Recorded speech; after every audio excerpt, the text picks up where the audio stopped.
If you click that, you'll see on your right-hand screen there, the group chat, and I'll put those websites in there um, for everybody as we get started. Chris, welcome. John made it. We've got a great group getting formed here. I'll turn it over to you, Chris. Oh, sorry guys. I went to click on Zoom and I couldn't find it on my computer, so I had to do a few funny technology things and frantically finding it. But fortunately, everything is okay. You're on. I'm on and it's working and it's all great. So It is working. Your volume's really low.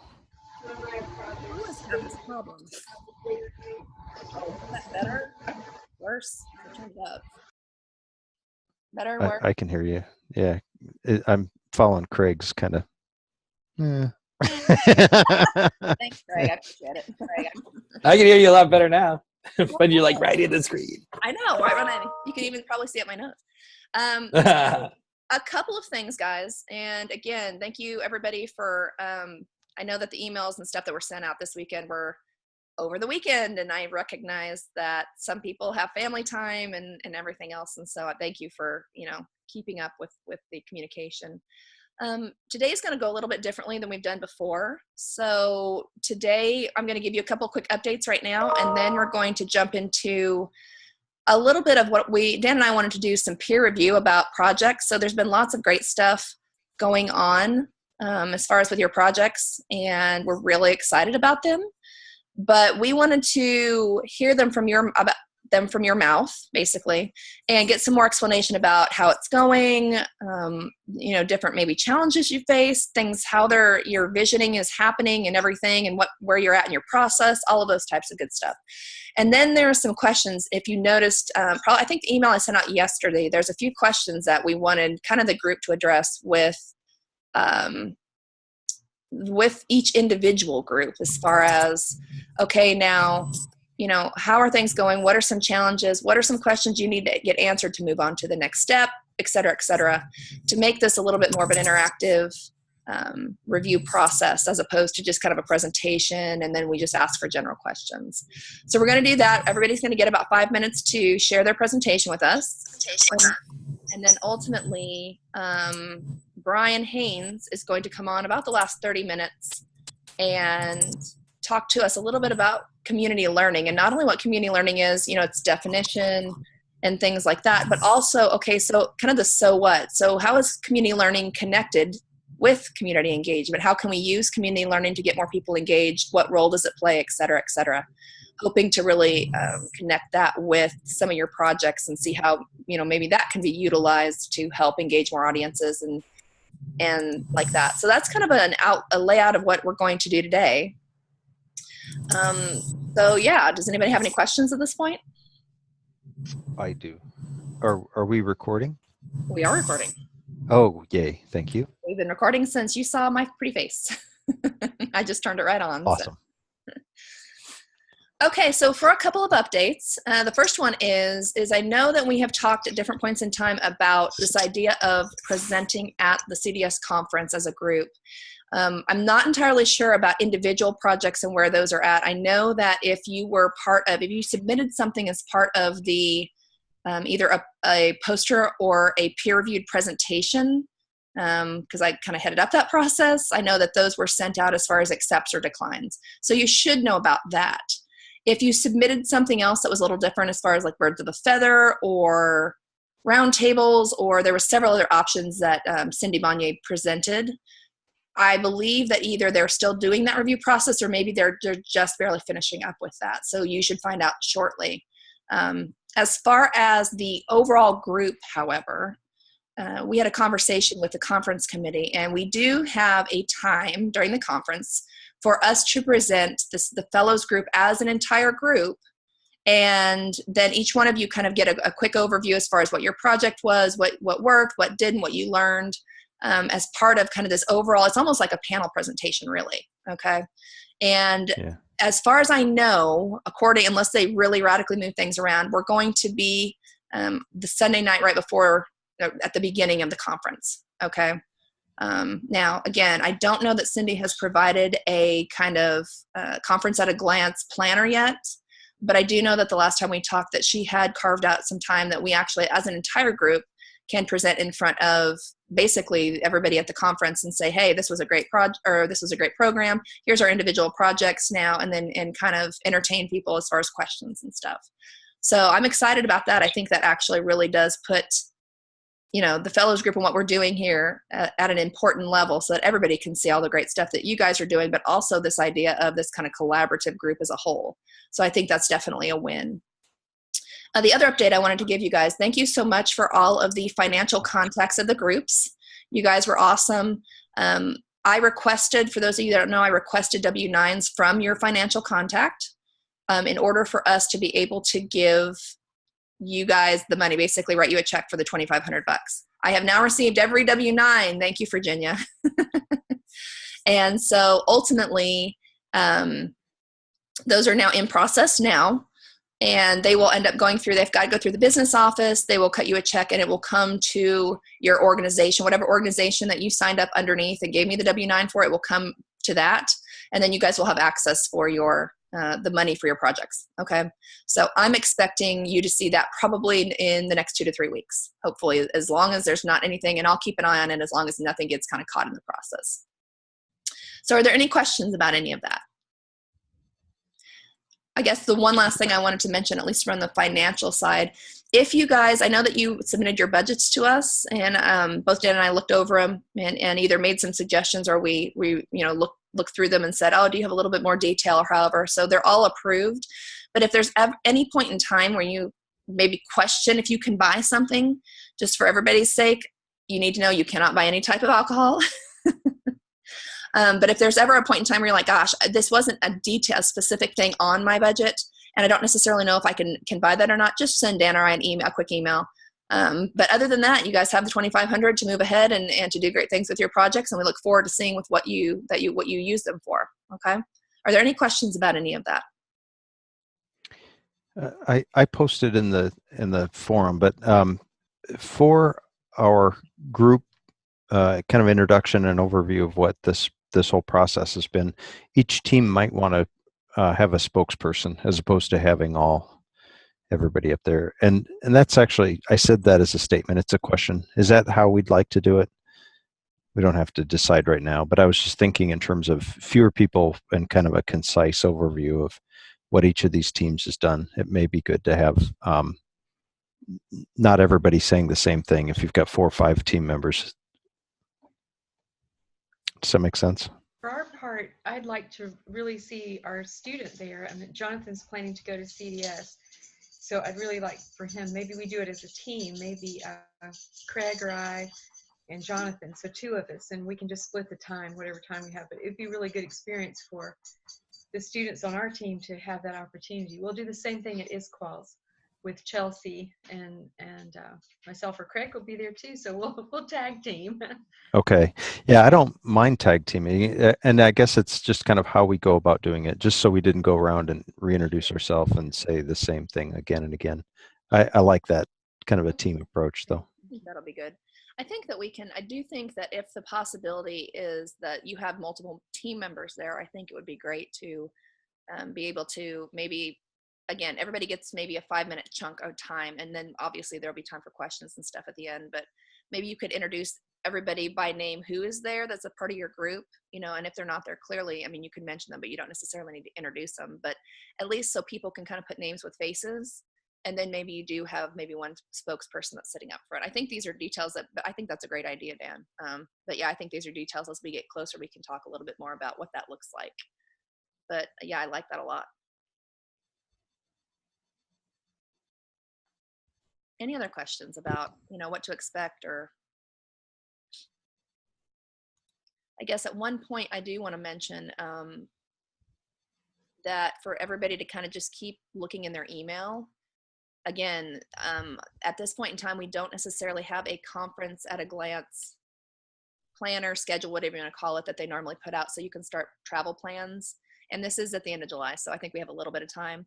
But ultimately, at some point in time soon, I think you'll be seeing, opportunities to register for the conference and all that. And so just keeping our eyes peeled, as well as those of you, and I know that there's some of you who aren't technically yet CDS members, I know that we were talking about that the other day, so it's probably time relatively soon as Yes. well to become CDS members. And because you're part of this, it's half price.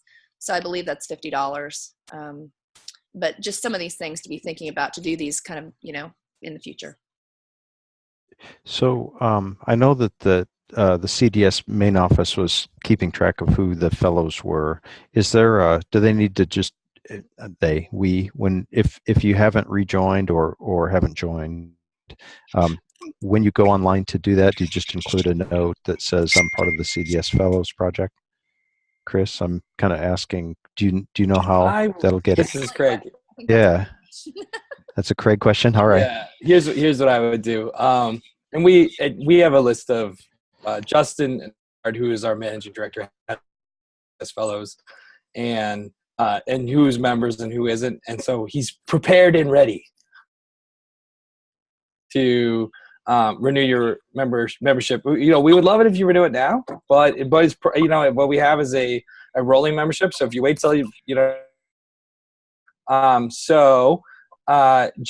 might want to just give Justin an email at director@com-dev.org, or you're welcome to call our CDS phone number and Justin will answer it. So, and that's fine, just to coordinate that to make sure it goes smoothly. Because I don't think we have set up a discount code for the CDS fellows. So I would just put yourself in touch with Justin, save the money, and Justin's great. I like Justin, and he'll help you out. Also, if your initiative is trying to engage a bunch of people and have them join, like a student group or something, I think you can. I think it's okay if you use your funds from this project to help support some of those memberships, and so that's just something you'd have to work out maybe with Justin. Yeah, because we included our 2 students in our team. I love it. Have a student membership in each of the other organizations, so we'll work on that and try to make sure that happens for Chelsea and Jonathan. You've got a fan group there. Yeah. Oh, all right. Big girl. Yeah, I'll mute. That's great. Are there any other questions? I think that's a great point, because I don't know that any of us want to get caught in the PayPal circle or whatever if we can't figure that out. So I'm glad you brought that up, Craig. I think it's a good point to say when you want to do that, just, email or give a call to what is his technical title? Our office manager? Managing director. Managing director. So email. We chose the title we chose the title because Justin is managing the organization, but is not the executive director, because the board is the executives of the organization. Cool. So get a hold of Justin around the time that you want to do that, and it's good that he can help. So any other comments about kind of some nuts and bolts logistics before we jump into presentations? All right. Well, Dan, I see that Mary has to jump off at 3:30. Should we have that group go first, perhaps? If they're ready. And Sharon, do you want me to pull up your slideshow? Yeah. If you could pull it up, then Connie and Mary and I can kind of tag team this one.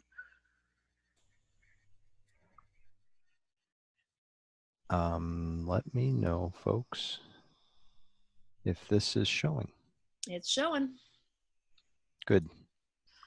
Okay. Oh, it's a beautiful thing. Ah, there's how to move down here. Okay. Okay. Well, I'll kick it off. Connie, you and Mary can kind of chime in. Community Change Network, as kind of we've explained before, is a kind of a loose coalition of a large number of organizations and entities from across the nation. Mary Emery with South Dakota State, myself at Missouri, Connie in Wisconsin and Milan in Nebraska, and then Norm Walzer, I'm sorry, Norm's name should be on here as well, out of Illinois, are kind of the group that's kind of leading this particular project. But the actual network is, well, I don't know, Connie, it must be about 30, 35 people, something like that on it. So if you want to move ahead. Okay. The project as we envision it, and Connie, you want to describe this because you've been doing a lot of the legwork on it.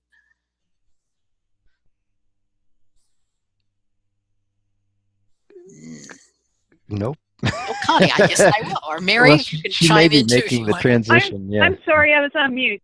Okay. Okay. So I take it it's the slide in regards to the meeting with foundations. This was a Yeah, project this is goal. the Yeah. project goals. Yeah. Yeah.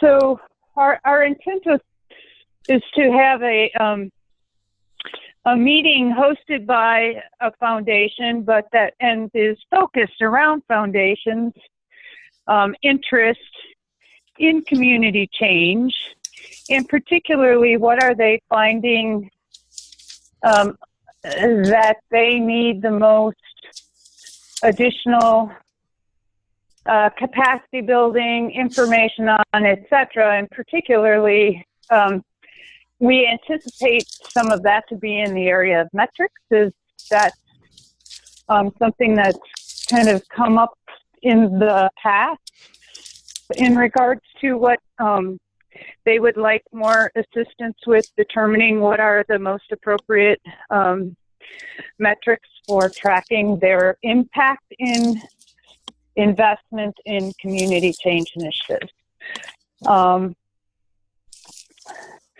So we've been working with one foundation that we're hoping will serve as a host, and that would be the Thriven Foundation. They're based both in Wisconsin and in Minnesota. And our interest was to potentially have them host a meeting in Minnesota, Minneapolis area, where we could access a number of foundations quite easily to participate, and then include a number of our community change members to provide some of the expertise, information, research that we've been doing in that area to date that can help then with providing some feedback, expertise, and, experience in previous initiatives back to the foundations.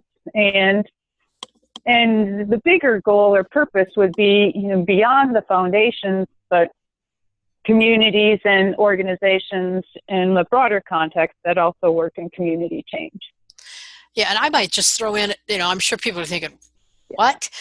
But this is a conversation we've been having for probably a couple of years with some of the major foundations, Ford, Kellogg, NE, Casey, Aspen, that what they'll tell you is we have funded numerous projects across the country, but we really don't know. We know what the project said it was going to do, and we know what it did, but we don't know if we're actually having any impact. And so part of this conversation is, can we create some kind of a set of metrics that helps them figure out not so much did the grantee achieve whatever it was that they were funded to do, but is that project and many of the other projects actually moving towards change in a community? Or are we just funding a bunch of independent activities that's floating around out there and nothing's really impacting anything? I personally, this is a Sharon comment, not a committee comment, I was a bit taken aback that major foundations like this would be funding these types of projects over and over and over and over and had no idea if they were actually achieving their ultimate goal, which then makes you wonder, do they even know what their ultimate goal is? So anyway, that's Sharon's editorial comment. So and very on point. I mean, that has been our experience with, through a number of years with this.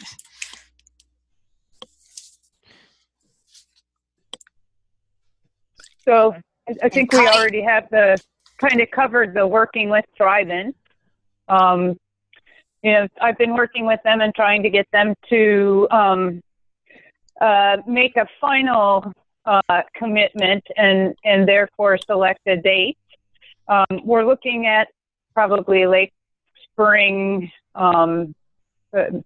later March, April as preferred time frame for something like that, particularly before June if possible, so that we can have some outcomes for the CDS conference. I'm sorry, Sharon, I didn't mean to You covered what I was just going to say, so that's fine. Okay. Mary Emery, did you have anything you wanted to say? No, I think you guys got the main idea out there. We have at our last meeting kind of identified a number of the key foundations and USDA contacts that we'd like to invite. So we've been working on that. I've have potential access to someone who might be a facilitator, but we haven't really talked about that in detail or made any commitments as to who at this point in time. So guys, I'm thinking, I'm stepping back and kind of listening to this, and you've got a community of practice, which are a whole bunch of different foundations that are funding community development change initiatives. And you're trying to help them kind of come together as a community of interest. In other words, we have some shared interests here in that we've been putting resources into processes that maybe are either unclear or not giving us the results that we want. I really like how you're framing the conversation that can then open this up to other foundations. I mean, you said you've got some key foundations identified, but it may be the kind of thing that the language is either shared to other foundations or I mean, how do you talk about this so that you can expand that network of awareness and involvement of different foundations into this conversation? And then as we're talking about this, I'm trying to think of it in terms of somebody that says, hey, CDS is funding this kind of exercise in developing communities. So what can we learn from this? How do we expand this, and what do we learn from this? That's a question, not a rhetorical question. That was a question. Yeah, I mean, because I think you guys have done a lot of thought about kind of the nuts and bolts of how this is going to work. Well, I guess, I don't know, Connie, you and Mary can throw in your thoughts, but I guess my thought is that if we can get an understanding of what are they really trying to drive toward, and get them to start thinking a little bit more broadly about how they foster change. In other words, it's not just, oh, we're going to fund this, and then we go over and we fund something else, that they're much more strategic about what they fund and how they approach it. I think it could open up some interesting opportunities for some more innovative programming around the country. You know, I think Kellogg is a good example of a foundation that seems to kind of jump around from focus to focus. You know, I often wonder if they had, you know, Connie and I know, and I don't, Mary, if you were you part of Real People, Real Policy? No. You know, to me, it wasn't the best managed project, but it was an interesting project. You know, if they had stuck with it instead of spending 3 years and heaven knows how much money on it, and then saying, oh, well, okay, we're moving on to something else. You know, either stick with it so that you can actually make some impact, or try and connect what you're doing to your ultimate organizational goals, because I just don't see either one happening in these big foundations.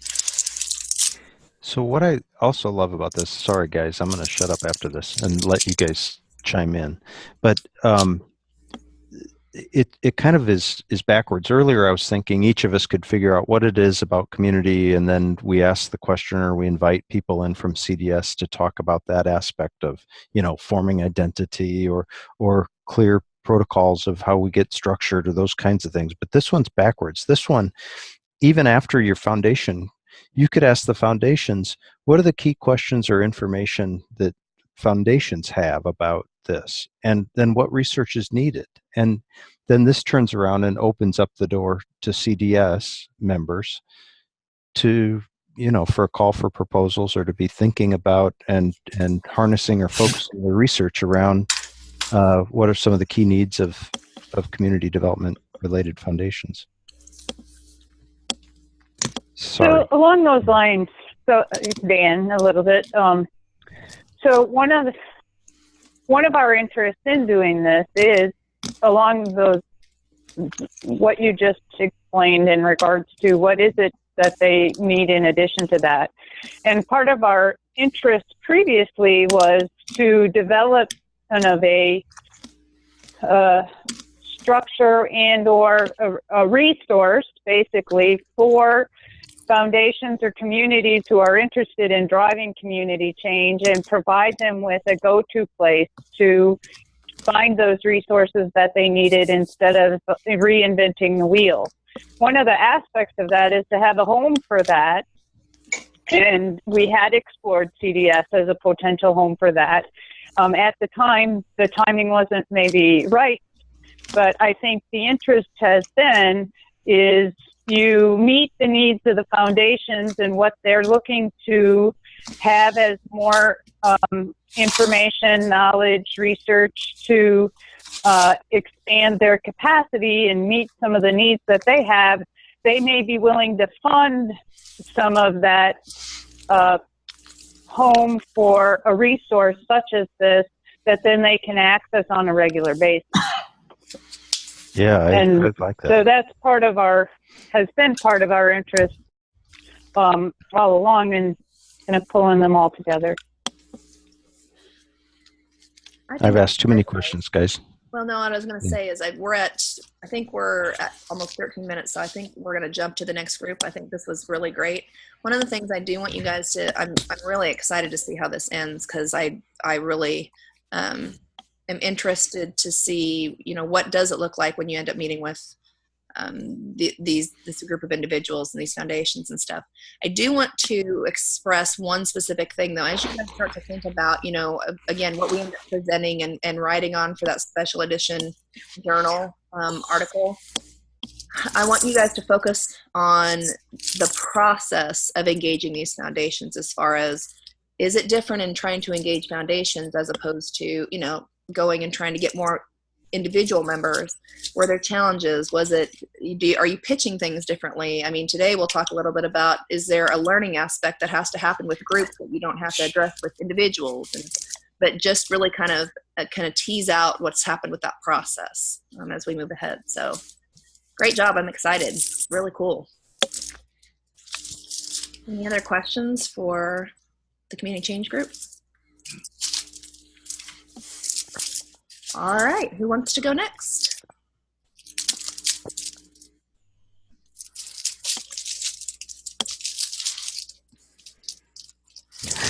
No one wants to go next. Hey, I have Craig's. Detroit can go. Good. Go Detroit. Go Detroit. Aaron, are you there? I'm here. Do you hear me? Is somebody, before you start, Virginia, is somebody eating chips, playing with candy, something like that? Messing with something like papery? Because it's really, really loud. Okay. Can you all see anything? Yep, we can see. Yes, creating a learning community. I like it. Okay. All right, you're on. Okay. Another community. So this project, Aaron is my other teammate on the call. Others weren't able to make it today. So Aaron, jump in whenever, please. Sure. So this project is really stemming from a change in culture in Detroit for community engagements as leadership has changed with our political leadership, and the fact that the city has been developing pretty rapidly the last 4 years or so. So some of this project is in response to that. Some is that there just haven't been shared norms and values around community engagement in the city at large for those working in this field. So we're working with a culture that's changing, and also just wanting to address a topic that really there's never been a common foundation in general, at least in Detroit.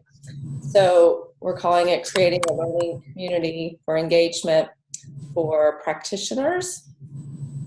And so the real vision for the project is to create shared values for community engagement work and a network of community engagement practitioners who are working towards a higher standard of engagement practice throughout Detroit and beyond, particularly in regards to neighborhood-based work. So that is our goal, to establish values and a network of practitioners and a way of working that we can agree upon. And so in regards to specific project activities, we came up with the idea of facilitating a series of convenings this spring to engage in a conversation around community engagement in Detroit. What are our values? What do we want to see? What are the strengths and weaknesses of what's going on presently? So these convenings, folks who would be invited would include community development leaders and practitioners, perhaps from community development organizations, residents, business owners, developers. We're thinking about 12 people per meeting. And for many of these folks, they would actually get a stipend to participate and attend. So that's where most of our budget is going. So secondly, we would, through this process of convening, we would develop resources to support this learning, and hopefully something that will be tangible and distributable at the end of the process. We also hope, number 3, to develop a pathway or a platform where this work can carry on after we leave it, and where this learning community will continue to engage one another and influence the community development sector. And then, of course, we hope to publicize the findings. We're not exactly sure how right now, but also present at CDS. So conversations which will define some resources and hopefully result in some tangible tools and resources as well. The next slide. So we hope that the outcomes of the project will be foremost some standards and values for community engagement work locally, but hopefully that can be transferred to other contexts and cities. 2, resources and tools needed to support this learning. And 3, this kind of shared learning community that will carry on and network of folks. And of course, that's a challenge. How will this live on beyond this project? But this kind of learning community around practitioner engagement doesn't exist to our knowledge in Detroit. And it's, like I said, it's such a relevant, timely topic. We're hoping that there will be interest, and not just to come around and fuss and complain, but to be actionable as well. And that's all the slides I have. This is our team. And Aaron is joining us on the call as well. So Aaron, did I miss anything? You have anything to add? No, I don't think so. I unfortunately, I don't know if I was able to see past the first slide, or if other folks were able to see the multiple slides. It's still on the title slide for me. Oh no. So I don't know if that's something with the screen sharing or not. But I mean, you covered it all pretty well. I would say that we're definitely looking to attract folks that work in community development. And we also talked about folks who interact with community development, but maybe work in government or in who are developers themselves.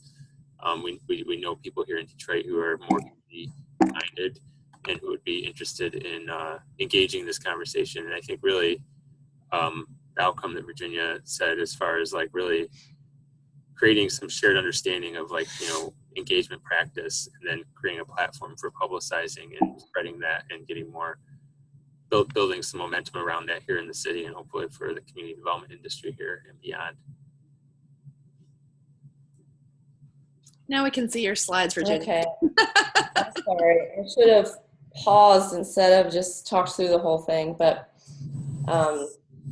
yeah, so we have a vision, we have activities, and we have outcomes. So we didn't address next steps properly like the other team, but we are in the phase of wanting to extend invitations, hopefully by the end of the month, to some key participants, so that we can have our first convening at the end of February.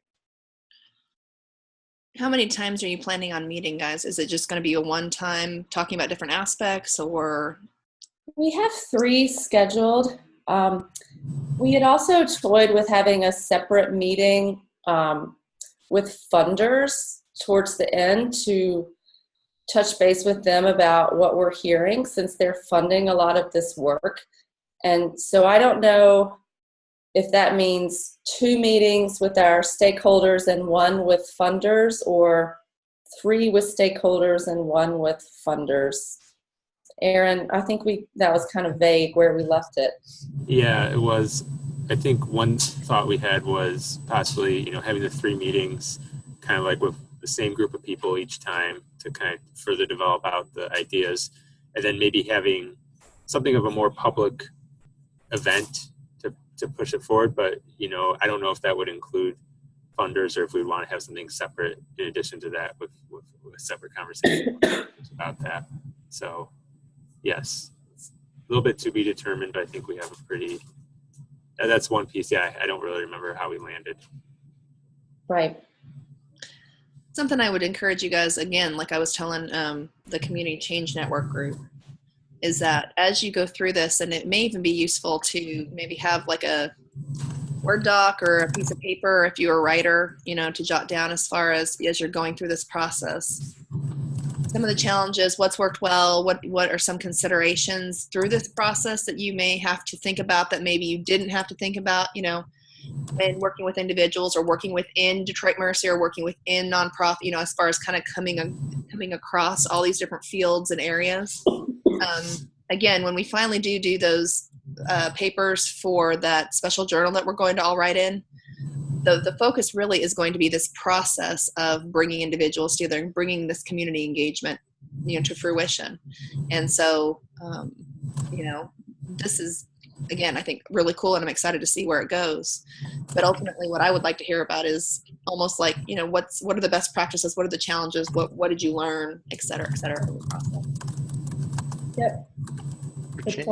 Virginia and Aaron, are you guys familiar with the CDS Principles of Good Practice? No. If you go onto the Community Development Society main page and go into the About CDS, there's a listing of about 5 bullets called the Principles of Good Practice. And Sharon, maybe you know better than I do. I'm not sure where that came from. Oh, that's been around a while. That was one of the early, what word am I looking for? Principles, set of practice guidelines that was created by the society. It's evolved a bit over the last 50 years, but it's the foundation that everyone's expected to have their work comply with. Yeah, so that may be a good conversation starter even. It sounds like you're kind of shaping the community development culture of what does it mean to be a community development agency or organization, and what principles do we agree upon, and how do we work together? So that could be actually an interesting reflection point or starting point for a conversation. Good. Okay, thank you. Yeah, I think one of our challenges will be, people actually, I think everyone's interested in this conversation, but will they actually make time to engage in the convenings on top of everything else? And will our group seem legitimate? I think that the team is all legitimate, but I can imagine them saying, well, what is this for? Who is this for? Where's the work? Is the work what's going to happen with the work? Is this worth my time to be invested in this activity? So we don't know yet. We haven't extended invitations, but hopefully we get some good response. Yeah. So another question is how will you know if this actually developed into something? And maybe you'll do ripple mapping at the end, but have you thought about a pre-post or some kind of a reflection activity that asks how are we working together differently? Yeah. No, but that's a really good point. That's a good suggestion. Okay. Craig, thank you. Any other questions? Yeah, well, I was just going to point out that Craig put the Principles of Good Practice link up in the chat box. Thank you, Craig. Great, thank you. And since we know that Craig's there, I think it's time. Craig, are you ready to jump in? Sure. Glad to. And then Rhonda and the team are welcome to make comments. Craig, do you want me to share that or do you have it? Do you mind sharing it? It's real simple. I don't. Then you just tell me when and where you want me to, or when you want me to progress the slides here. So Sounds good. I just need to find it.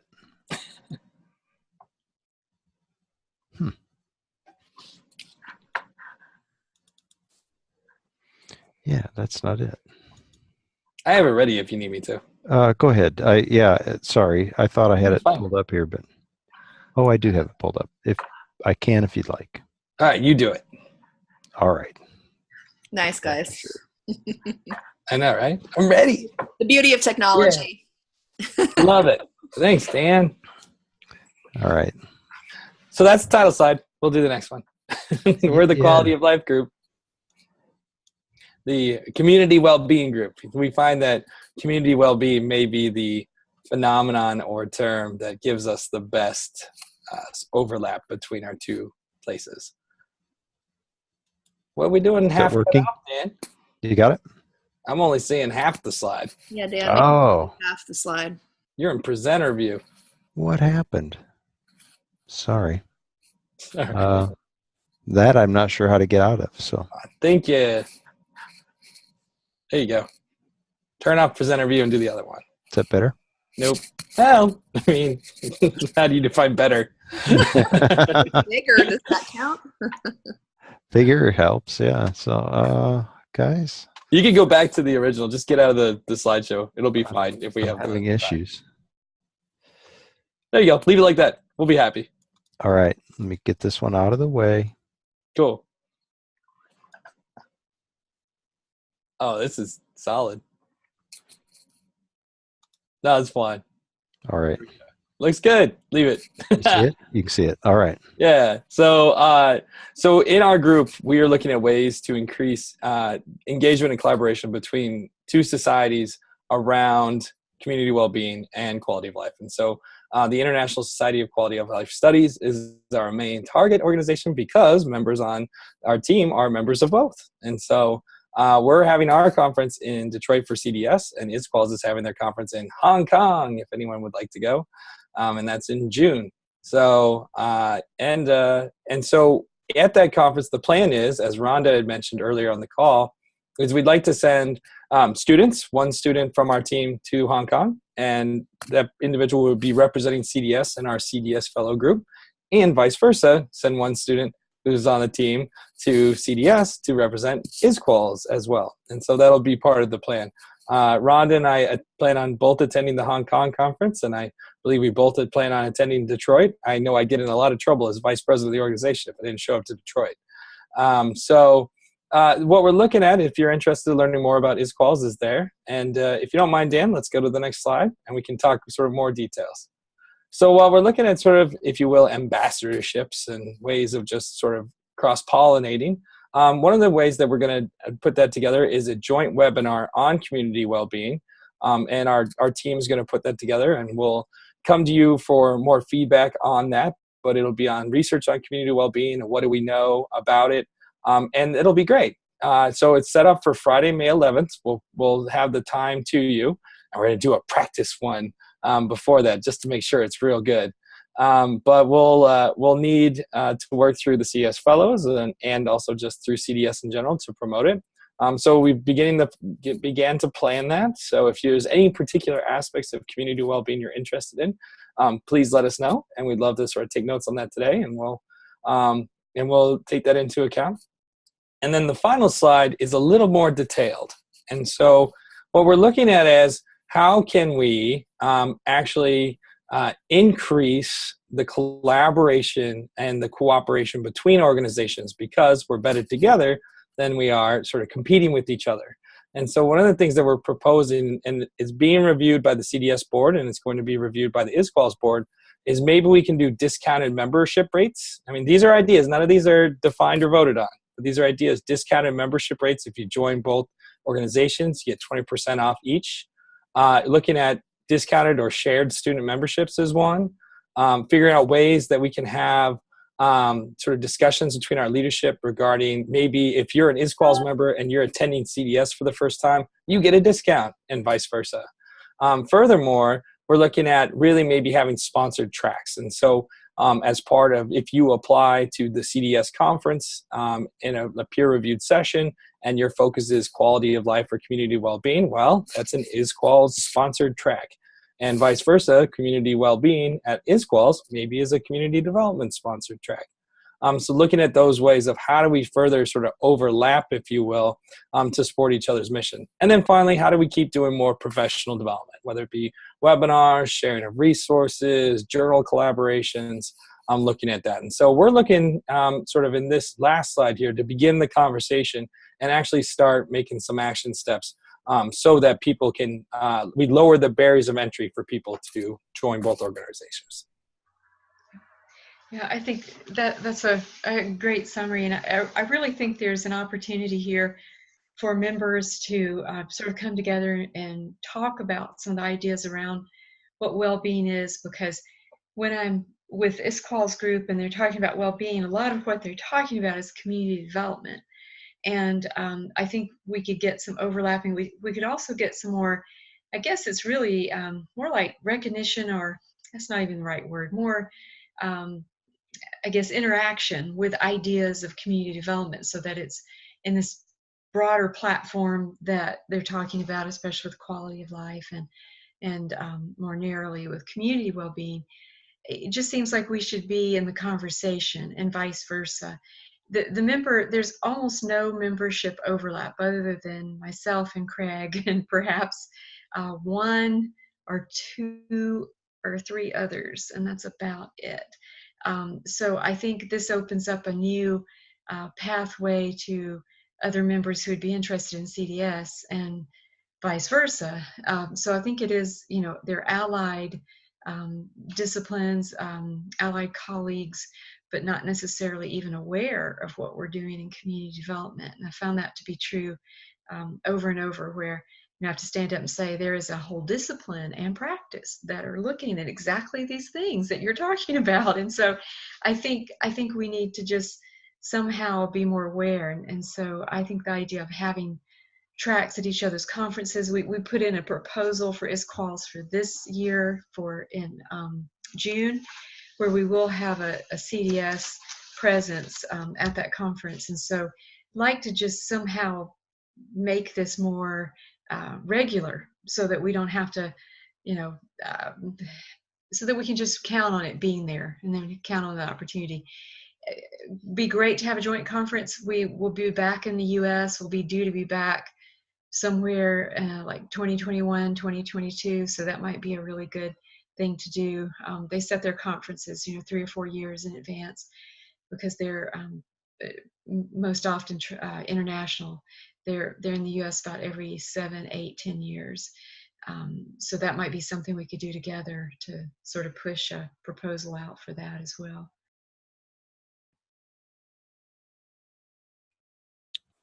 Very good. Sorry about the weird zooming and slide transitions there. Thanks, Craig. This looks great. So guys, I mean, this is really interesting because, again, stepping back, you've got two communities of practice that have, if it's a Venn diagram, there's an area of overlap where they really support each other. And yet often communities of practice are afraid of losing their membership, and so they just ignore each other or try to or it becomes competitive or whatever.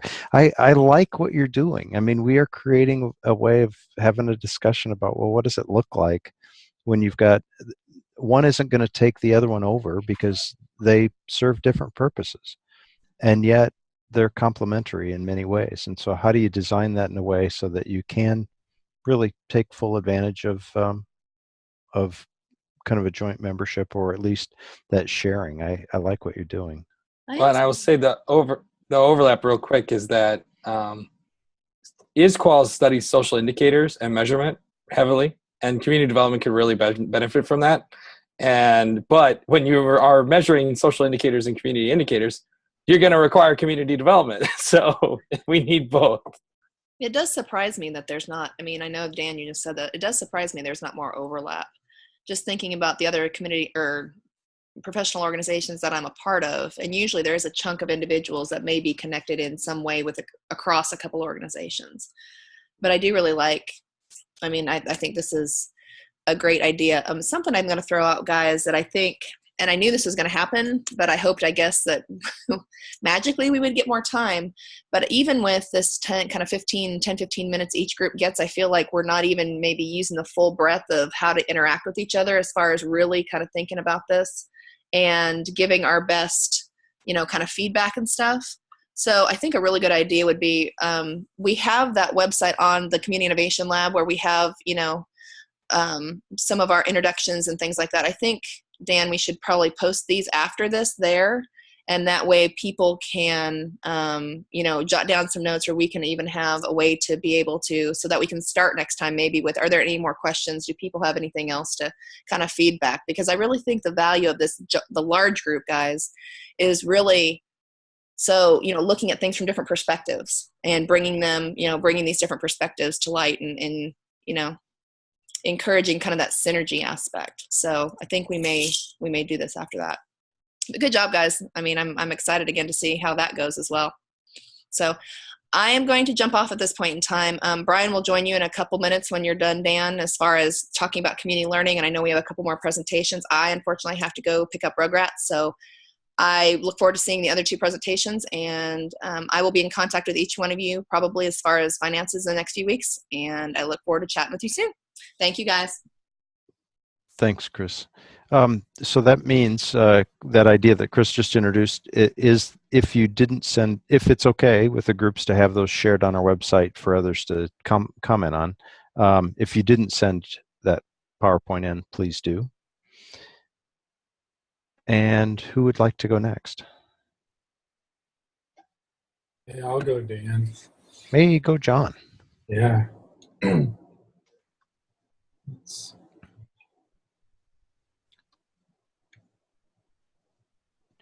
So I think if you go to screen share, I'm not sure, since our host just left.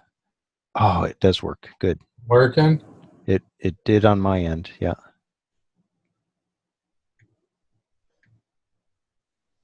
All right. So we are the Young Professionals group. And our main research question is, what are the best practices to engage students and young professionals? And our goals are right down there. You can see them. Are enhancing the culture within the CDS conference and improving the culture of welcoming students and young professionals. I personally believe that the enhancing the culture within the conference will stem from what we do this year. I'm not ambitious enough to believe that we can get all of that done in this amount of time. But I think that this CDS Fellows project should be something that's ongoing, and it doesn't just end because July kicks around and then we're all out of money. Like, the idea is that we keep progressing and engaging students, and then figuring out these ways to engage them at the conference, in addition to introducing them to CDS as well. The main thing that we have for ours are these informational meetings on campus and across the country, and you can see some of the universities, states, and the country listed there that we're trying to connect with to get members. And hosting these meetings on campus or within the communities, and just holding these discussions about what is community development. I heard a couple of groups also talking about engaging community members that might not even know that they are doing community development work. And I know that's something we talked about at the beginning of this project, are that there are people across campus, across the US and international, that are doing community development work, but they don't know it. And so our innovative idea stems from this process of having and engaging in dialogue. We need to start talking about CDS and what is CDS and that sort of thing. And why do you need to join CDS? And we think that this will obviously expand the participation, because we're, in addition to holding these meetings, doing membership discounts. We're brainstorming ideas. Is it 50% off, or is it, we pay the entire membership? Because we know student memberships are a lot cheaper than people who aren't students. So we're kind of toying around with that idea. But, at the conference, we've come up with several ideas. And one of them was, in the future at the conference, if you're a student or a young professional, you might not have been accepted to present at the conference, but that doesn't mean that you shouldn't have the opportunity to discuss what you have going on. So one of the ideas we came up with potentially in the future was having kind of this session for these students and young professionals to share their ideas and their research that they're working on with a panel of experts who are in CDS. And so it's kind of like this idea that, I have this idea and what can I do with this? Can you give me some feedback? So it's not the traditional presentation, but it's more of the whole teacher-student aspect going on and getting feedback from people across all different disciplines about their ideas and what they have going on in the research. And the research might not be complete, or they just have an idea. How can I turn this into a research question, and that sort of thing. And I know Gary's already held one of his informational meetings using pizza to entice students to come and inform them about CDS. And that's actually where we're headed next. I'm going to start one here on UK campus, and then the idea is that we start to spread out. We've already started connecting with students at Detroit Mercy, and I know Gary, he has connections, and I think University of Nebraska and Arizona State, Purdue, that sort of thing. So that's where we're headed next. And then we're kind of just going with it. What do we want to start talking about when we host these monthly meetings, informing young professionals and students about CDS and so forth. Gary, do you have anything else that I've forgotten? Just a comment that we will be having another one of our gatherings tomorrow night. I've got one planned every month, once a month, and I started off the first time with 3 students and a couple of faculty. This time I'll have 6 students and a couple more faculty. So I'm gathering that there's growing interest. What we're doing is something very similar to what Jim and I are doing with the international meetings, is having a topic for deliberation. And one of them will be one that the International Committee will have, of how to do community development in a polarized community. So that should be a wild and crazy conversation. Secondly, I have a guest come in, someone who is one of our recent graduates who's in the field, to say that you too can get a job. And then I have a time to talk a bit about various organizations like CDS, the International, to say, here are some of the hot topics that we're doing. Wouldn't you like to be a part of that? So that's the evangelism part, where I'm having them pray the prayer or something like that. So we will do that. Then I always have treats, or will be. We had pizza, and this time we're going to have Subway sandwiches, and so on like that. Questions for this group? Thoughts or reflections? Yeah. John, just real quick, have you been in touch with Cindy to see if you can start help and assist in planning any of those initiatives? I have not. We thought that our first step was just to engage the population first before we started talking about anything. Is that what you're asking? The conference part that I discussed? Yeah. If so, just you might want to keep on aware because conferences take a long time to design. So just be aware of the pressing time. Yeah, that was something mentioned for in the future. Okay. Not this year, so not Detroit. Correct. Got it. Okay, thank you. John, how's it been going reaching out to students from other universities like Detroit Mercy? Hey, Detroit Mercy was awesome. So I have them saved in my email, and I will be reaching out to them here shortly. So we've really just began the process of collecting names, and now we're in the part where we're actually contacting them and wanting to set up meetings. So yes, I think I have 6 people from Detroit Mercy. Okay, good. I'm glad they were responsive. And I will say that for South Dakota State and Kansas State, they want to do a similar process that we are doing. So I have sent my materials to them, and they just will be probably getting a hold of Christina to ask if there would be some reimbursement. When it comes to buying pizza, I could walk across the street to Spicy Pie and get 2 pizzas for $10, but we have to buy it right on campus because of the center on that. So it cost us $40 to buy $10 worth of pizza. And, created cognitive dissonance. That's good. Well, so also, guys, there are institutional memberships. If you're thinking about memberships, you said that, John. I like the idea of having skin in the game of some kind, rather than just say, "Hey, you're free." And maybe the skin in the game, though, is that you make them use or get on the website or connect with a mentor. Email some of these folks that are doing research in an area that you're interested in. So it doesn't have to be monetary, maybe, but I'm glad you guys are thinking about that and discussing it.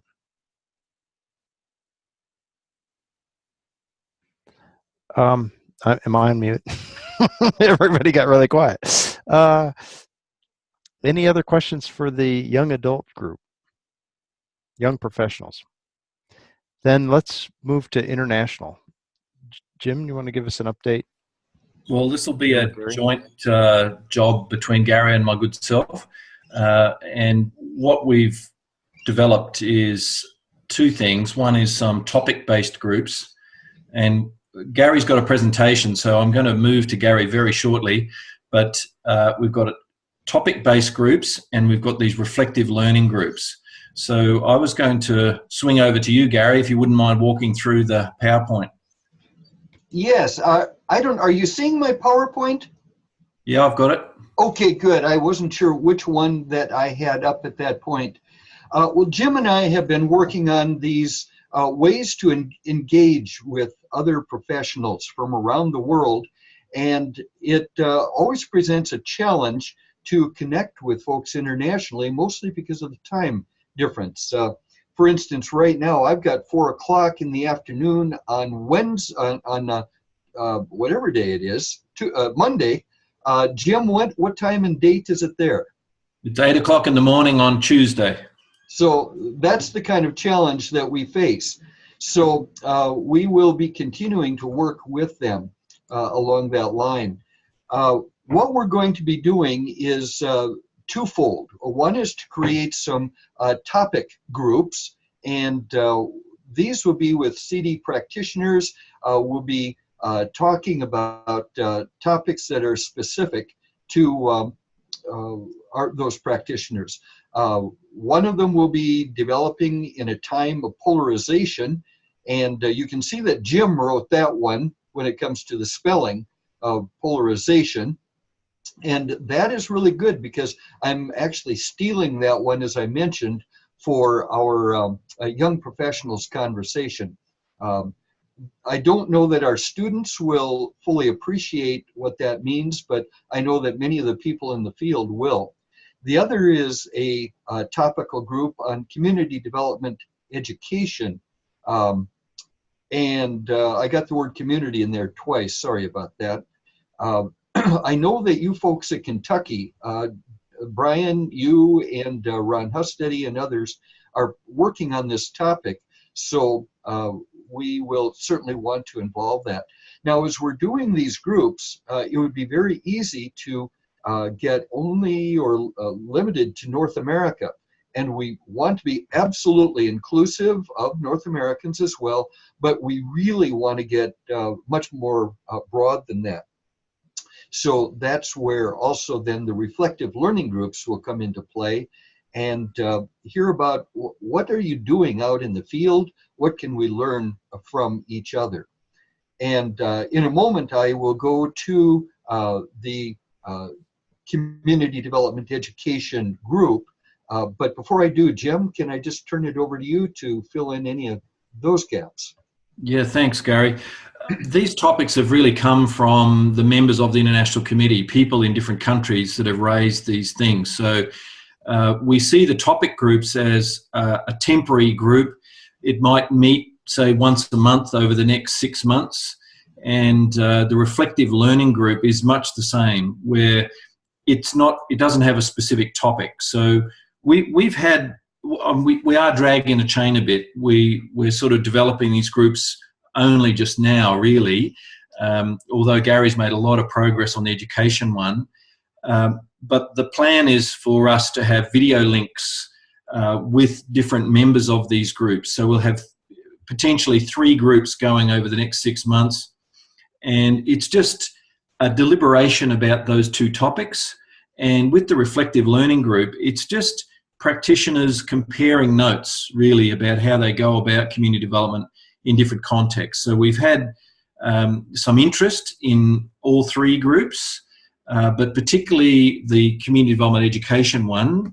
But also I've had people from Scotland and from India and different countries interested in the reflective learning group. So it's still early days, but we expect to be able to be at CDS in July with several months of interactive discussion between international community development practitioners to be done by then. That's the plan. Well, I will go to the Community Development Education group and give you an idea on what that is all about. Does that change things? Can you see that better? Okay, amazing what a click of a button can do.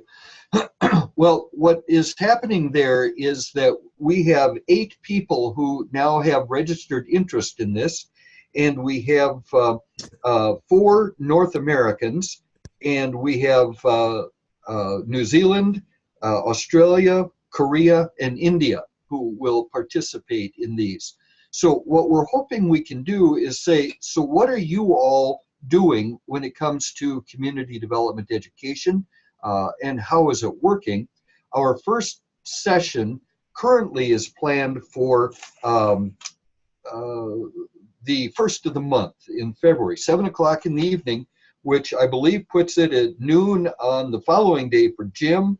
It'll put it 1 o'clock for John Stansfield in New Zealand, 10 a.m. for Pak Tak Byung in Seoul. So we'll have those. These are the kinds of questions that we'll ask. What are the basic skills, knowledge that every CD student should complete their program with? We'll see if there is a common canon. And Brian, I would imagine that's what you and Ron are looking at as well, something along that line. We also want to see to what degree do our programs fit more broadly with the principles of good practice in CDS and the being under development, common international standards with ISAD, the SDGs, Sustainable Development Goals for the UN, the community development definition. So are we siloed or are we connecting more broadly? We want to ask what kind of core courses, is there a canon of what we're doing, whether that would be some research methods or theory or whatever. We want to ask about pedagogically, what are you doing to acquire knowledge and skills? Is it through coursework, internship, practica, thesis, and so on? And naturally, we'd like to say, how can the CDS assist you to make all of this happen? Please join us. Now, those will be the initial questions, but it's as if Gary and Jim are ramming this down. And as we meet initially, we'll ask, are there additional questions? Do you want to rephrase these? And so on. As far as a format, what I'm going to do is invite probably 2 of our participants each time to do a similar PowerPoint presentation like we're doing to cover some of these so that we can get some ideas. I would love to see some photographs, and wouldn't that fit nicely into the case study project that Jim and I have been working on. So those are some of our topics right there. Can I turn it back to you, Jim, for additional? Sure, Gary. Look, that's one of the most exciting parts of this whole process is the work that Gary's been doing with the CD Education topic group. We will be getting the other groups off the ground in the next month or so as well, and that will be just a video link between different practitioners across the world. And the idea of the polarization one is that that's come from international committee members where they've looked at political and social polarization, not just in America, but around the world. And it's timely for us to discuss that as community development practitioners. One final thing I'll add is that out of both of these topic groups particularly, there's the potential to develop some position statements for the whole society. So the International Committee has been trying to develop statements, for example, on social inclusion and the definition of community development, but we would also want to develop position statements that we could put to the society to consider around exactly those topics, you know, community development education and what the profession does, how we operate in an age of polarization. So we're trying to head in that direction. It's up to everyone's participation to determine where we go with this, but that's one potential outcome as well. I think that's all from us. So he muted himself. Yeah, questions from the group? Yeah, Gary and Jim, this is really exciting. I'm so glad to see this. This is something I feel really strongly about too. It just back to a question I've had over the years. Long ago, we had a directory of programs. And sorry, my giant dog is here with me, and she is just a pill. But anyway, do we have a current directory of academic programs for community development? Whether it's North American and then other countries, but at one time we did have that listing, and I know that there's been a lot of changes and sort of shake-up in different places around the world with community development. But is it possible for us to try to get a directory together? Because one thinks of a discipline, one of the first things you do is look at where that program is offered, and I'm not sure we have that yet. So that we, CDS could become the definitive source for, who has these academic programs in community development. Well, Rhonda, that's a great question, and that had come up on my end probably about 3 years ago. So I did build a list as best as I could of all of the community development programs in North America. I won't say that it was complete. I tried to include who the contact people were, emphases within those programs, the kind of courses that they had. And I was using that really for my own personal use on behalf of the board as kind of advertising. So anytime we would have our CDS meetings, I would send out flyers and materials to those programs and invite them. I don't know if that did any good or not. Now, I understand that Randy Adams has also, through the IACD, built an international list. I have not been privy to that list. Jim, you may know more about it, or anyone else more in the IACD. So though, if there is a formal directory, I would love to see it.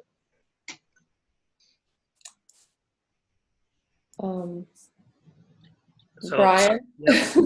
I was just waiting for Jim's response. Okay, so Virginia is also in on this national study for community development education funded by the U.S. Department of Ag. So at this point, we are in the first phases of evaluating both practitioners about what knowledge skills are needed within the field actively. But in addition to that, we are engaged in the academic programs. Now, it's going to probably differentiate, Gary, from yours. And we've gone by John Griedel's as far as the North America, at least the United States. John Griedel had a large list because he developed a program for graduate programming. And then I know you had quite a few on the undergraduate. The undergraduate seemed to be the missing link in a lot of this way, so that's a difficult process. At this point, scientifically, we've had to narrow the study down to only those with the term community development in the title. And then we had a second tier, which were minors and certificates with community development in the title. So we do have as of right now, comprehensive list of programs with minors, certificates, and majors within the program. They're currently being contacted. So that information will be available shortly. But yeah, that took a little bit of work because of the gaseous nature of the field. Virginia, I wanted to throw that out there. Could you please inform everybody about the conference specifically devoted toward community development education forthcoming in Detroit?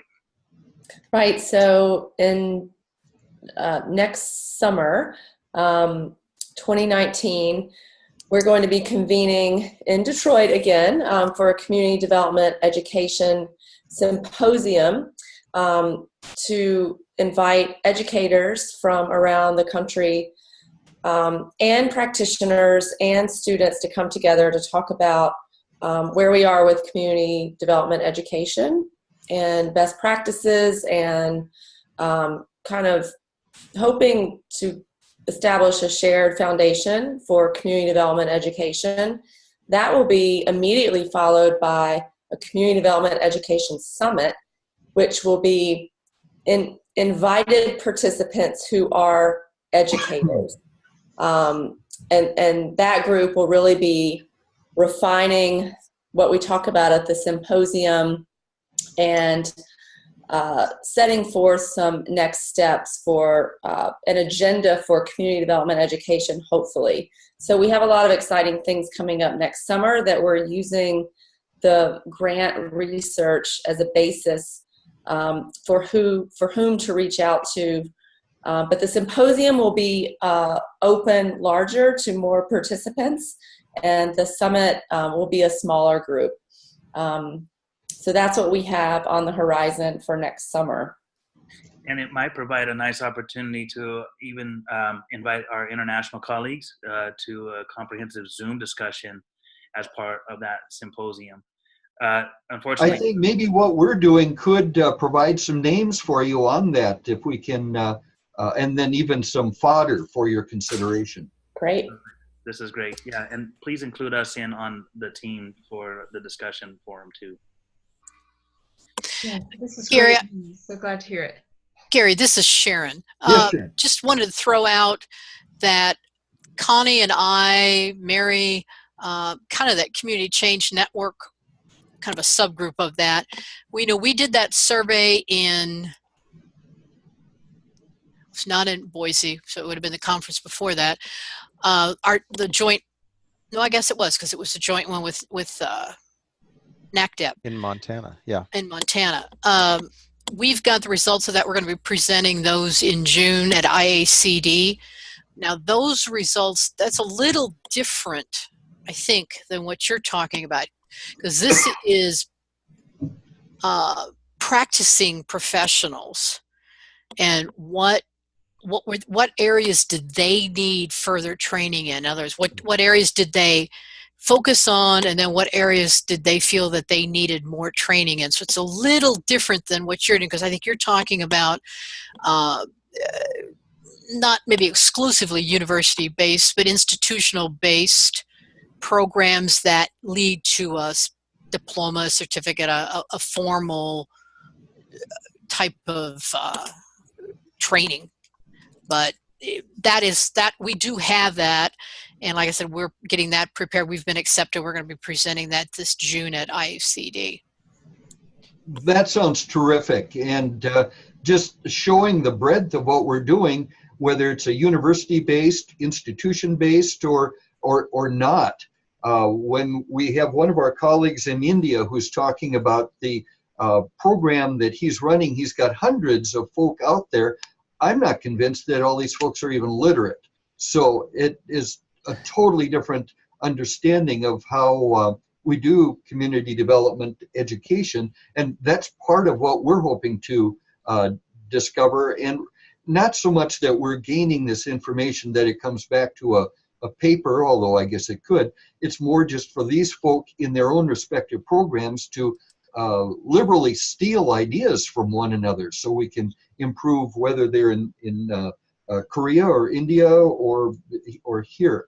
So also the difference between the perspective of an academic educator and a practitioner. I think our practitioners have a pretty good idea what they need or want. And of course, we in the academy really know what they need, right? So that's tongue-in-cheek, of course. So any of these ideas would be very helpful. And anyone who wants to be in on any of these Zooms that Jim and I have been talking about, please let us know so that we could include you in. We don't want anyone to be left out. Although, do keep in mind, we really want beyond North America, but not at all limiting you out. Yeah. So thank you, Gary. What was the date? February what? Feb 1. Oh, February 1, coming right up. And May 11. And so if May 11 was a date Craig had shared, if either of you need assistance putting it on the CDS Facebook site or sharing it more broadly, please let me know. Okay. I think if you can send me your slides, that would be wonderful. We've gone, this has taken a while. I do want to carve a little bit of space here for Brian Haynes. Gary, could you stop sharing and let me introduce Brian Haynes. Brian is actually the current chair of CDS, but he's also doing a great amount of work with there are levels of sharing that maybe have gone on there. I still see the community development education community. Yeah. There we go. We're back. I'll just kill the whole thing. That'll work. I want to introduce Brian. Brian is actually the PI or a co-PI on a great grant that is doing work around community development education. But we've also invited him to talk to us a little bit about community learning and the current status of the field and how that kind of connects with our work in community leadership. Brian, I'll let you take it from here. Thanks, Dan, and thank you, everybody. Can everybody hear me okay? Yes. Excellent. Okay. Well, I've had the honor of being associated with the Community Innovation Lab since its inception, and to see this process and stuff with CDS and the Community Innovation Lab is really, really slick and really cool. So I take my hat off to Dan and Chris and everybody for participating in this, because it's really reaching out there in new ways for professional development and for advancement and for collegiality within the field. So thank you, everybody. This is really, really cool stuff. And thank you for the honor to come and just chat. This isn't going to be a dog and pony show. It's just basically going to be a discussion about some of the concepts within a multidisciplinary field about the relevance of learning within the capacity. We talk about leadership, we talk about development, we talk about economic development. We don't really talk about learning all that much, and I think it's one of the more overlooked aspects of our field. We talk about community development education, but I don't know that we talk about the learning processes for community development education, and so I kind of want to touch on these components. When we talk about community education, even, I've looked quite a bit into the field. There are very few, I mean, it's a limited area of documentation, and the terminology used in it is quite vast. I come from a teaching background, and it's just called informal or non-formal learning, which is quite dismissive to a process that happens more than formal education does. And so I just want to kind of have a dialogue here, if you will, about some of these concepts. You guys, well, Dan, what was the concepts associated with the article that you and Chris sent out? It was That was a role of an agitator, an innovator, or an orchestrator. Thank you. 3 critical roles within community development, and the behaviors associated with individuals of those are quite different, and the personalities are quite different. But if not one of those knows how not only an individual but a group of individuals learn, they can be quite ineffective. And a lot of times we talk about the ineffective nature of some of our work, or maybe we don't talk about it enough. But the point, I guess, is to be, more cognizant about the effectiveness of our methods. We talk about best practices, but how are those best practices best put forward? How are they best articulated within a field? So let's talk about the learning process as we know it. Even within this International Fellows Program and within the infusion of technology, we're inundated with responsibilities, and a lot of times everything we do is just one more thing. So what motivates us to do that one more thing in hopes of a reward at the end? And so along with learning comes motivational components to that. And as professionals, do we model the kind of motivation and behavior that we want as leaders within a profession? Do we enact opportunities or set an environment to help motivation happen so that people want to continue their learning processes and engage in that? I'm not sure. And as the current president of a professional organization, that's something that we struggle with all the time. Having a once a year conference, is that enough for learning to happen, or should we have things like this which allow continued professional processes year round? And what does it mean to, once you're at the top of your game, to continue to learn? And so these are the things that we need to be looking at. When you engage in a community, we talked about the Community Change Initiative, which I think is fantastic, and I'm really looking forward to the implications of that. But when I think about community change, I think a lot about the community work that we've done, here both nationally and internationally. And a lot of times it's really, really difficult and can get messy relatively quick. So how do we know when change exists? I know when I've done cultural work with communities surrounding home equity in California, you got to be okay with minor incremental change. And that change is just as good as major change for those who may be more progressive or have a deeper knowledge base of the initiative that you're trying to put forth. So, there's a zone of proximal development that's often discussed about where's people's base knowledge naturally and where you want to take them, and then how are the best methods and what methods do you need to scaffold that process to engage them to reach that higher cognitive level. Well, isn't that what community change agents do? We help people from where they are, and we can help communities from where they are to enact change at a level they never even thought they could attain. And so if we don't start thinking about the psychology of communities and the learning processes of communities, I think we're really overlooking a massive practice, and it could flaw some of our best practices if we don't. Another part, Gary, you brought it up, it cracked me up, the concept of cognitive dissonance. When we don't understand something and it's not with our cultural norms, then it can't be. And, if you've worked with rural populations, I've worked with a lot of farmers and ranchers, cognitive dissonance happens on a day-to-day basis, and they'll tell you about it, right? Hey, that's not the way I fix fence, and they'll kick you in the pants and tell you how to fix fence, even if it is a more productive way to fix fence. So this opportunity for cognitive load and cognitive dissonance happens on a group level and an individual level, and I think those broader concepts need to be discussed. How do you engage those who are set in their ways to embrace new methodologies? I know when we work with, right now we're working with 3 generations within the workforce, moving forward rapidly into 4 generations within the workforce. That's going to be a gamble, and that's going to be a process where we need to understand the generational learning processes due to technology advancements, due to professional development, due to methodologies that need to be maintained and new methodologies that need to be adopted. So I bring these up for discussion because when I look at the community change group, how do you measure change, and how do you measure the effective processes of change? We need to understand how people learn and what they're motivated by. And then if I look at, the communities of practice in Detroit, yeah, I would love some more professional development. I don't know where to look. And then do I have the time to engage? So what's my motivation? And then what can I learn when we're constantly, I know oftentimes it's a case study of here's what I did that has no contextual basis to what others have done. So what can we learn that aren't so contextually focused, right? And how do we really peel back that component? Gary, you mentioned too, the role of academics think they know it all, but practitioners don't want to listen if we do know something. And so there's this balance and tension between practitioners and scholars that are complementary and yet often are seen as not such.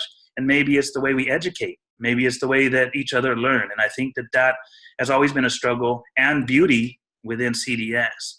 So I'm looking at this, when you're blending two organizations and seeing Rhonda and Craig, when you're talking about ISQUAL and the purposes and benefits of both, I heard Chris say, well, duh, this is common sense.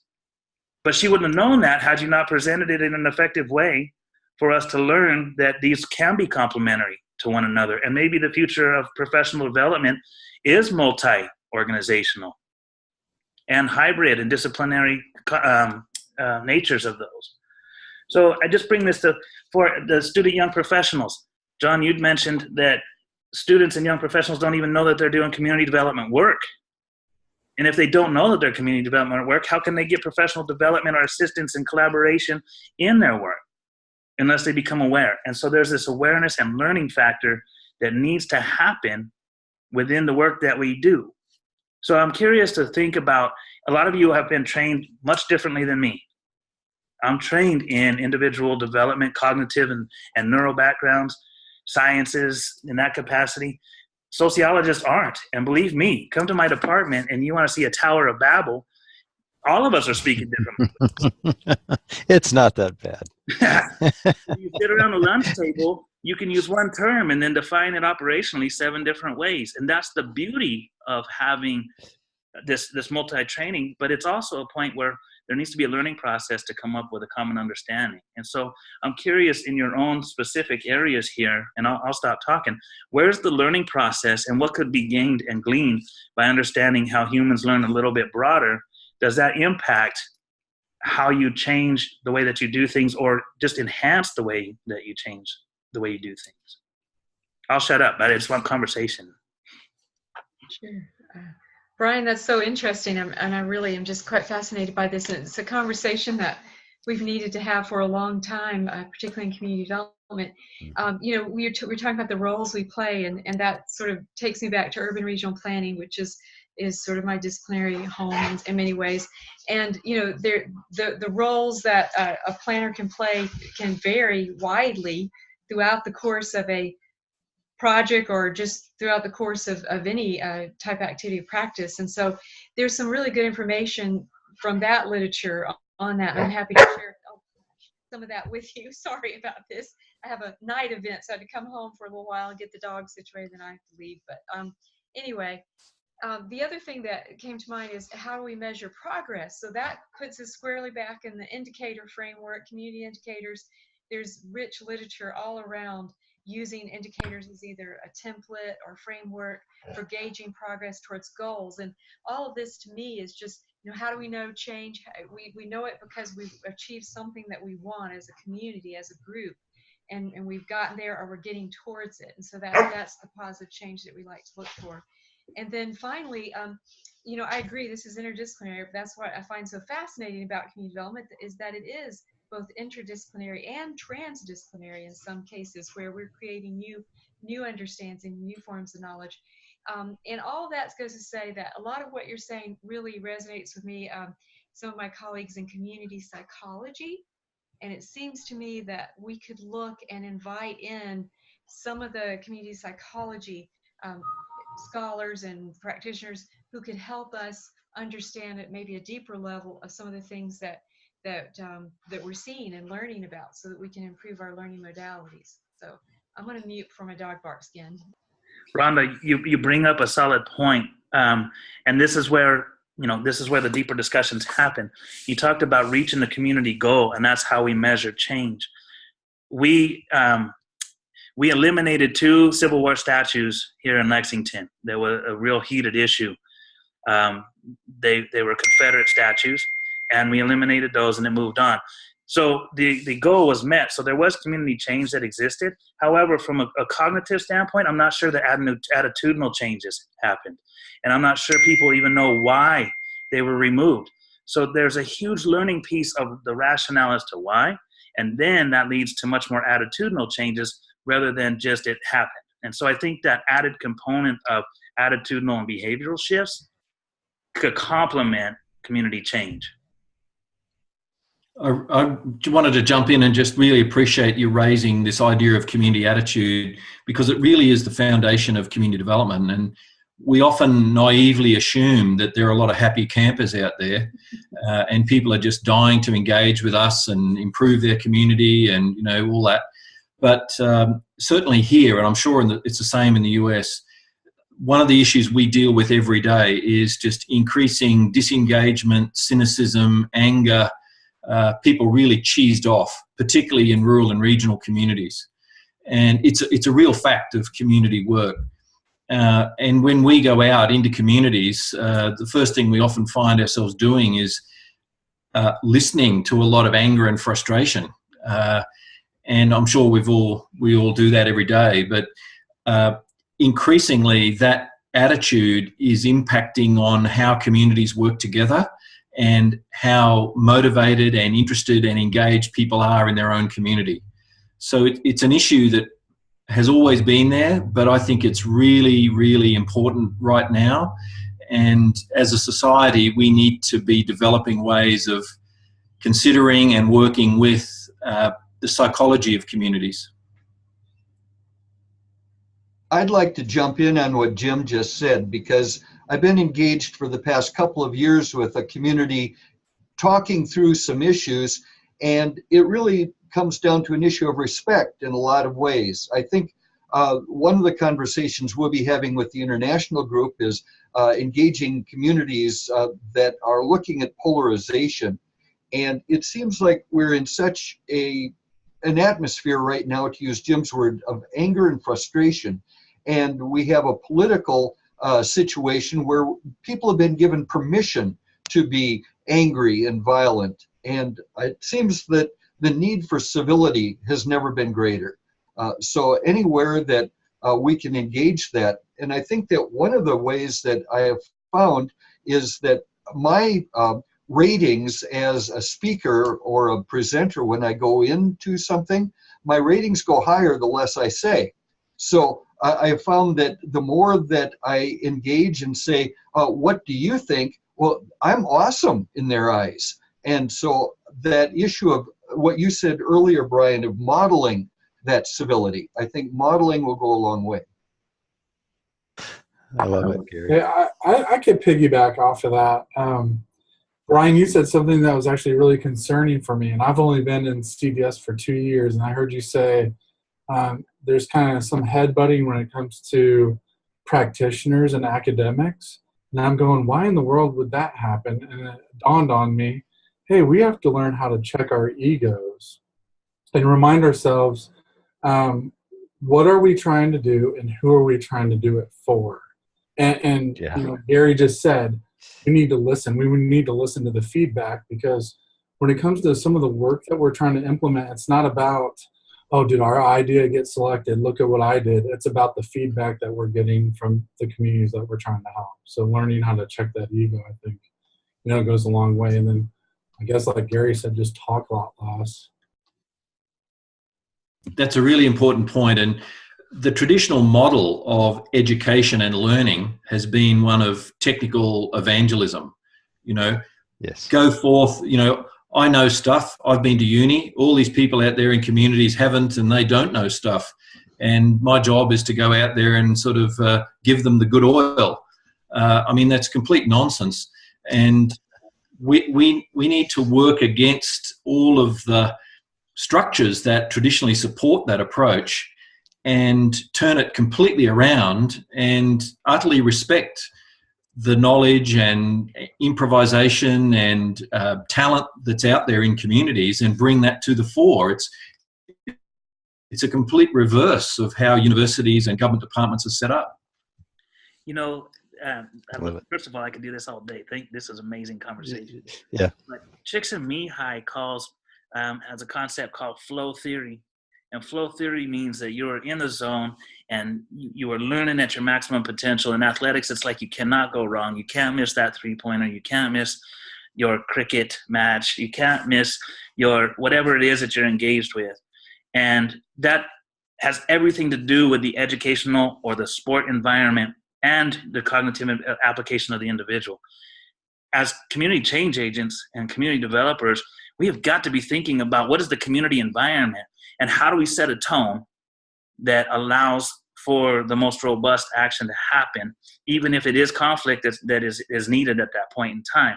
How do we get the flow out of the community so that they can be performing at their highest level? So again, it's these concepts that can be transferred from discipline to discipline that we really need to pay attention to, because I think it could really enhance our craft. And we're all talking about points of engagement here, and I think it's beautiful. But thank you for the continued conversation. It's very good. I had a student, I was talking about, I think, community capacity building, and he says, oh, you're using all these $100 words. And it just really threw me. And I came back later and I said, it's not just about $100 words. It's when we use this vocabulary, it's because, I said, in my mind, it relates to some kind of a theory or paper or research that's been done to talk about collective efficacy, or the capacity building of community members to be able to identify and the issues that are important to them and work together to be able to achieve some kind of a result. And I realize that you're right. Sometimes we just get lost in our language, or we use terms that are field specific and we don't explain them. I love this conversation. This is very good.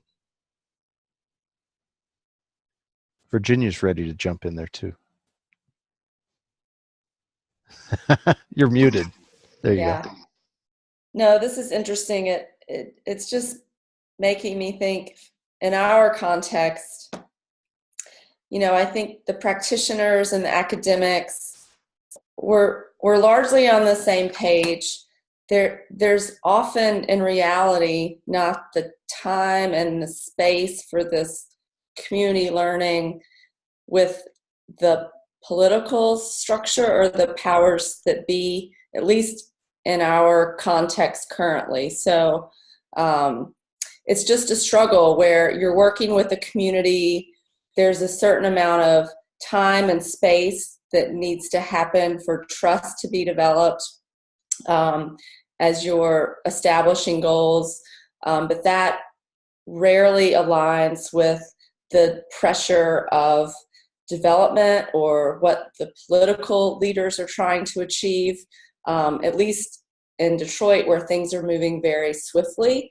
And so all of a sudden, we've as practitioners, you have to wrestle with those realities, but it's an increasing tension in the field, of an added tension of what's, maybe Aaron can add to this, but what is that balance between the phase of learning, trust, and then the folks that just want to get things done, and it doesn't always align. And so that's one thing that we haven't mentioned yet, that some of this thought has brought to light in my mind. So I love it. This is very good. Other thoughts, ideas? Maybe when we engage in further topics of discussion, I think that these cross-disciplinary theoretical models in community and craft would be a really great discussion, because, theorists may say, and academics may say, oh, well, this is how this works. And we can give community-based examples, but it also is nice feedback from those who are experiencing in the field to say, what, that theory is a crock of crap, or it's a really good theory because I see how that works.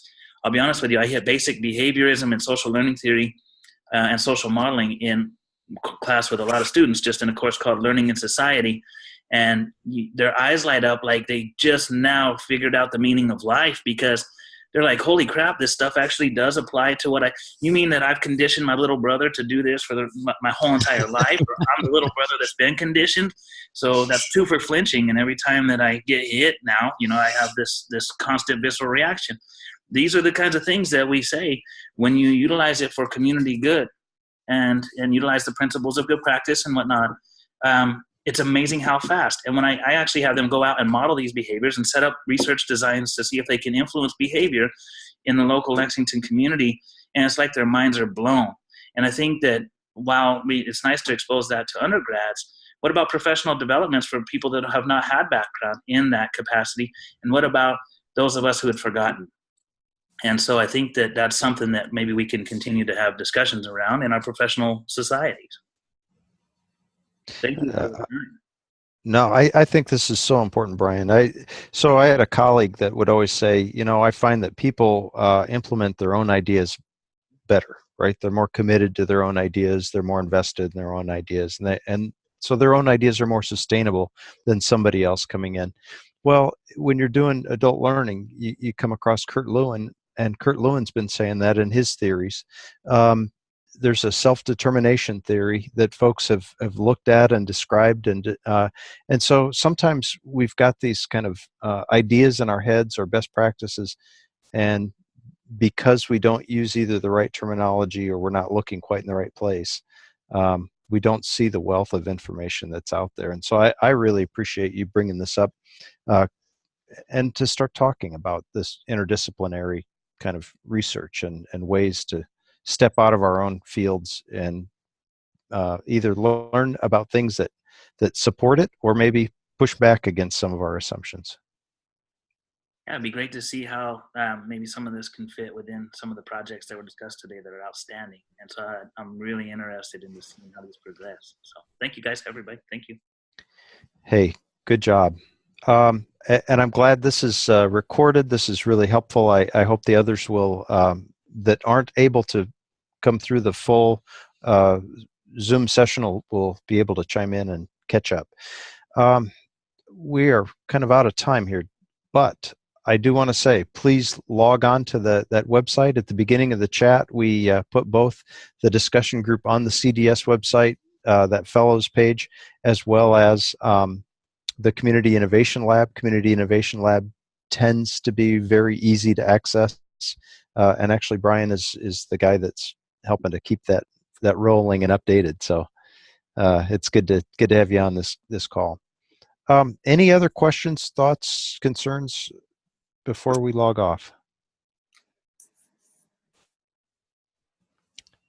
So I don't know if anyone has their funds yet, but everybody has a plan in place to receive their funds. Is that right? Okay.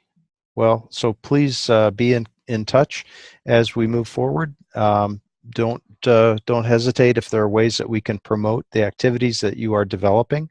And also, is there anybody that would like to blog about this topic? So again, the blogs are a way to put something out on CDS to kind of keep the rest of the world at least aware of some of these ideas, concepts, and discussions that we've been having. Hello. So I'm going to work on a little post. I don't know, it might just be like turn out to be more of a short essay thing and come up with questions for people to respond. But just about, because I study horticulture, so sort of just how I've gone from doing like agriculture and sustainability related things and got involved in this project. So would that be something of interest for the group? I think that would be of interest. All right, I'll work on that. Thank you, Chelsea. So would you like, do you want to send it to me to post? Do you, I'm meeting with Rhonda next week, so I think I'll run it through her first and see. Yeah, good. And then either I can, or I'm not sure if can anybody post on the CDS blog site? If you remember, you log in and do that. If not, if you're not sure how to post it, let me help. Okay, great, thanks. Okay. Thank you all. This was a very good session. happy 2018, and we'll keep pressing on. Thanks, Dan. All right. Have a good night.